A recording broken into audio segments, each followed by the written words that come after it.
Radio city podcast. Radio city पर कहानी पौराणिक भारत की। चलिए आज मैं आपको अजामिल की कहानी सुनाता हूँ। नमस्कार, मेरा नाम है अखिल और ये है कहानी पौराणिक भारत की, जिसे आप सुन रहे हैं रेडियो सिटी पर। ये एक ऐसा पॉडकास्ट है जहां मैं आपके लिए रामायण, महाभारत, पुराण इत्यादि से अलग अलग किस्से कहानियां लेकर आता हूं। आज मैं आपको श्रीमद् भागवत पुराण के षष्ठम स्कंद से अजामिल जी की कहानी सुनाता हूं। यहाँ पर राजा परीक्षित जी को सुखदेव जी महाराज ये कहानी सुनाते हुए कहते हैं कि एक समय कान्यकुब्ज नगर, जिसे वर्तमान में कन्नौज कहा जाता है, यहाँ पर एक विद्वान रहते थे। इनका नाम अजामिल था। दासी के संसर्ग से दूषित होने के कारण उनका सदाचार नष्ट हो चुका था। वो व्यक्ति कभी बटोहियों को बांधकर उन्हें लूट लेता, कभी लोगों को जुए से छलकर हरा देता, कभी किसी का धन धोखाधड़ी से हड़प लेता, किसी का चुरा लेता। अत्यंत निंदनीय कार्य करके वो अपना और अपने कुटुंब का पेट भरता था और दूसरे प्राणियों को बड़ा सताता था। इसी प्रकार वो वहां रहकर दासी के बच्चों का लालन पालन भी करता था। इस प्रकार उसकी आयु का एक बड़ा भाग यानी कि 88 वर्ष बीत गए।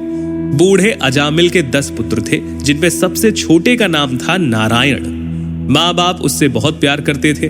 बूढ़े अजामिल ने अत्यंत मोह के कारण अपना संपूर्ण हृदय अपने बच्चे नारायण को सौंप दिया। वो अपने बच्चे की तोतली बोली सुन सुनकर और बाल सुलभ खेल देख देख कर फूला नहीं समाता था। धीरे धीरे उसके मृत्यु का समय निकट आया। अजामिल ने देखा कि उसे ले जाने के लिए अत्यंत भयावने 3 यमदूत आए हैं।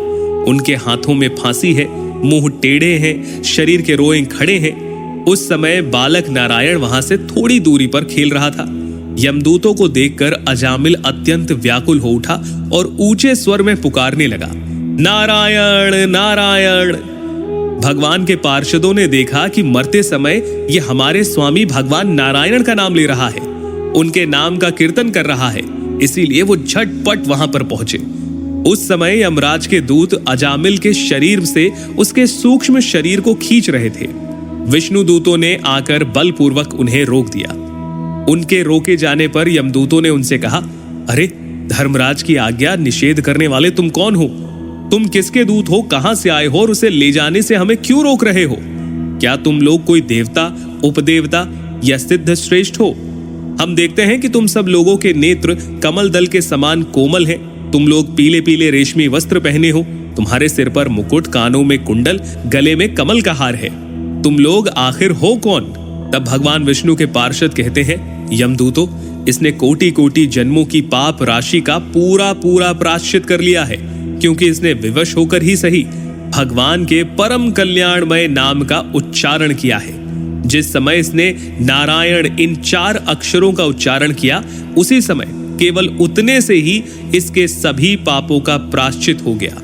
चोर, शराबी, मित्रद्रोही, ब्रह्मघाती, गुरुपत्नी गामी ऐसे लोगों का संसर्गी, स्त्री, राजा, पिता, गाय को मारने वाला, चाहे जैसा और चाहे जितना बड़ा पापी हो, सभी के लिए इतना ही सबसे बड़ा प्रायश्चित है कि भगवान के नाम का उच्चारण किया जाए। इसीलिए यमदूतों, तुम लोग अजामिल को मत ले जाओ।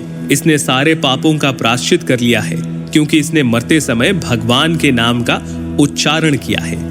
और इसके बाद अजामिल की आत्मा को जो भगवान के पार्षद होते हैं, वो अपने साथ वैकुंठ लोग लेकर जाते हैं। तो यही वो अजामिल हैं जिन्होंने पूरी जिंदगी एक तरीके से गलत कार्य किए, लेकिन अंत में अपने बालक के मुंह में ही नारायण नारायण शब्द पुकारे और सबका प्रायश्चित कर लिया।